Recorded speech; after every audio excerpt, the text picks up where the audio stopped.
So the first really interesting myth that's out there that's really confusing for people is this saturated versus unsaturated fat. What does it even mean? I think most people now think, oh, all animal fat is just pure saturated fat, which is not true. In fact, there's no such thing as pure saturated fat in nature. So, for instance, this is olive oil. It's got saturated fats in it, fatty acids that are saturated, and it's the proportion of saturated to unsaturated fatty acids that sets the melting point of this stuff, but it's not pure unsaturated fat.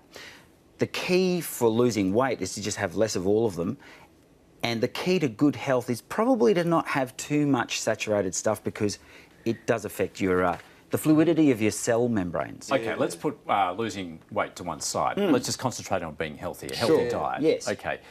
We were once told, just eliminate all fat. Not good for you, particularly animal fat. But now we're told, really, a bit of fat is good for us. In fact, it's essential.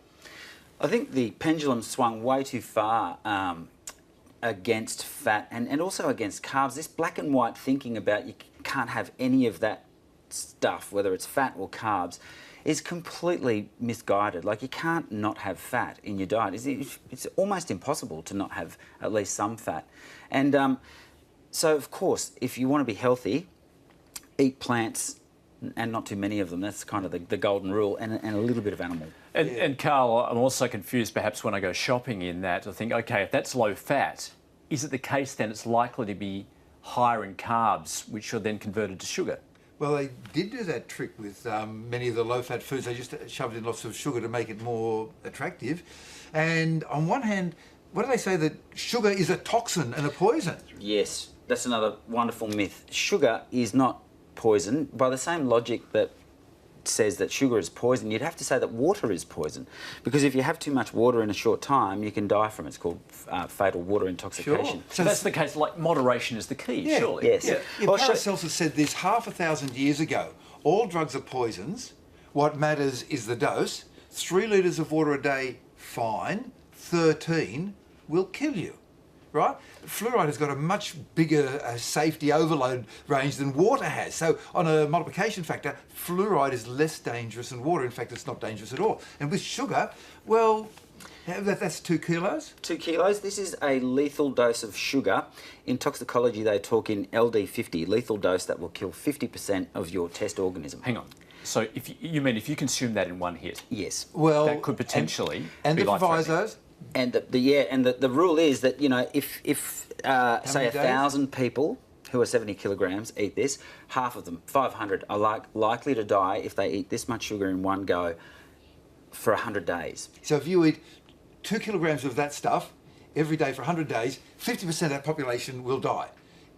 And so in that sense, it's lethal, but just putting a bit of sugar in your cup of tea, well, you don't need it, but it's not going to kill you. No one's saying that you can just have as much sugar as you like, but to go all the way to saying that it's poison is going too far the other way, and we're causing all this confusion like you're feeling with your kids, you know. Yeah. Can you give them a lolly once in a while? Of course you can. But should you give them a whole bag of lollies every single day of their life? That would be crazy. Yeah. Well, it's more just all the processed foods. You don't know exactly what's in it, do you? Well, that's right. And so make the food for them yourself as much as you can, I'd say. I mean, I'm not a parent, but you know, if you're buying stuff in packets all the time and you're not reading the labels, then maybe you should have a bit of a think about that. Okay, so, I mean, we certainly want to be healthy, but of course there are some people that want to lose weight also. Now, some people are lucky, genetically. They're predisposed to being skinny. Why is it the case? Does that all come down to metabolism? Well, so the genetics are very interesting. It's very hard to know why a third of people are not overweight. What's different about them?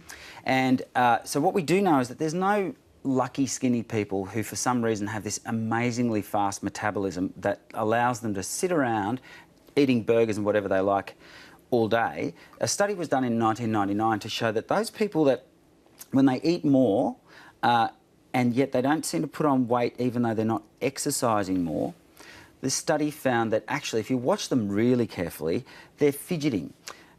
And there's a lot of movements that we put into our day that just don't show up as exercise. As in you're sitting at your desk. Yep. And your leg is... Fidgeting, absolutely. Jigging, yep. So when you... It's got a fancy name, NEAT? Yes, non-exercise activity thermogenesis. And a dedicated fidgeter and I'm talking about somebody who's just annoyingly fidgety, they will burn up as much energy in a day as it takes to run a marathon. But you've got to work. You've got to have your really annoying fidgeter, and they can eat their own body weight in hamburgers, right? So you wear a Fitbit with that, or what? Well, this is a really great study that was done because this activity won't show up on a Fitbit. This kind of activity, this jitteriness. So, for instance, we're sitting still. If we stand up and start combing our hair, our metabolic rate will be 2.5 times faster than it is now just sitting here talking. We're too black and white at the moment. It's all or nothing. We've got born-again eaters who are telling us you can have this, but you can't have that. Everything in moderation is okay. Ruben. Science says so. Ruben, Carl, happy eating. Thank you very much. Thank you.